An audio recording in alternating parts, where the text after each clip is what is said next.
Okay, so there's a palm, and let's talk about this for a minute. They're very good plants.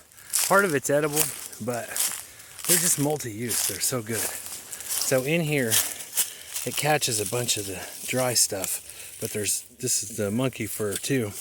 You can grab that all for fire making stuff. So that's really good to catch sparks too.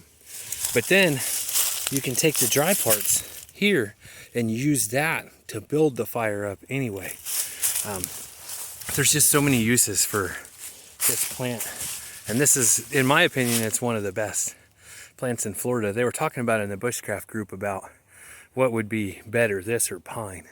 And I think a lot of us voted this. But yeah, there's multi-use stuff. And we're looking for this stuff specifically because Joe wants to make a fire with it. But you just look for things on your hike for stuff to start a fire. But don't sleep on these. These are very good Florida native plants.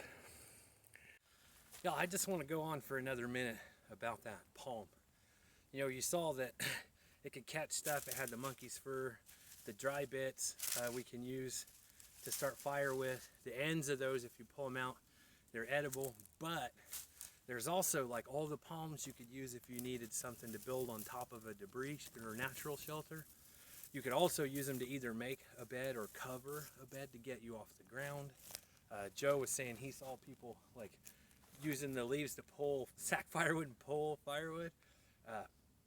So yeah, just that is everywhere in Florida, and it's a very, very useful plant.